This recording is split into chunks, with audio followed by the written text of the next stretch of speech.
How are you doing? Russ down at RM Fitness. Today I wanted to talk to you about recovery, and I'm going to talk you through, first of all, why it's important, and then how you can make sure that your recovery is optimised. So you might be thinking to yourself, well, why is recovery important to me? And there's four key areas really that we need to look at. So the first one is managing stress hormones. So you've got different hormones that are responsible for storing fat and burning body fat. So we want to just ensure that we're burning as much body fat as possible and we're minimising any fat being stored. In addition to that, we've got different hormones as well that interplay that will determine how much muscle tissue that you build, or if you're female, to what extent you tone that muscle tissue. The second kind of category that, for why recovery is important is in terms of maximising your performance. So there's four facets within performance. So the first one that we need to look at is intensity. So that's how hard you can train. So if you can squeeze out 20% more work in each of your training sessions and you train 3 days a week, and you add up the cumulative effect over like a 24-week period, you're going to get a lot more done if you can recover properly and train hard. Same with the volume. So how much work can you get done in an hour or 45-minute training session? Frequency.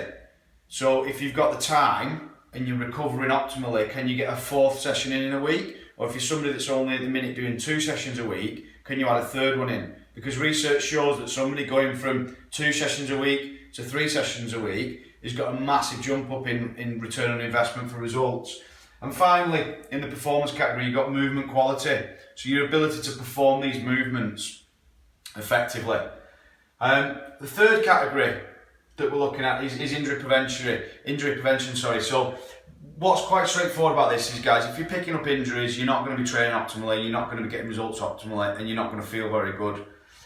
Last factor coming off the back of that is just the feel good factor. So if you feel like you've been run over by a double-decker bus or hit across the legs with a baseball bat after each training session, the idea is to do this training so that you feel better in everyday life. You're not going to feel better if you're feeling that stiff all the time.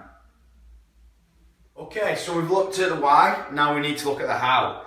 So, 7 dead straightforward steps, guys, okay? Number 1, static stretching. So you want to hold static stretches on the main muscle groups, particularly on the hips and the shoulders, for 15 to 30 seconds. Number 2, ensure you've got a good quality post-workout protein shake. You want a whey protein drink. Okay, number 3, contrast showers. So here you would do a minute hot, minute cold for 6 to 10 minutes after your workout when you get home. Number 4, hit your water target. So you should be drinking 2, 3, 4 litres a day depending on your body weight. Number 5, hit your protein target. Again, we go for 2 grams per kilo body weight spread out through the entire day. Number 6, making sure you're doing your foam rolling. Now this can be done at the beginning of your workout. This can be done kind of in the middle of your workout, in between sets. It can be done at the end of your workout. Or one of my favourites is to do it like later on at night when you've already trained earlier in the day, maybe when you're watching telly before you go to bed. And last but not least, sleep. There's 2 elements within sleep. There's your sleep quantity, so how many hours of sleep you're getting. Guys, if you're sleeping much less than 6 hours a day, you're not going to be recovering optimally. So we need, 7 or 8 hours sleep a night we need. But not only that, we need to look at the sleep quality. Okay, there are your 7 recovery strategies. Now what's important, guys, like with all this stuff we're giving you, don't get overwhelmed by it. Even if you're just doing 80% of that, 80% of the time, your recovery is going to be massively enhanced, which means that you're going to be recovering better between training sessions, you can train harder and you'll get better results.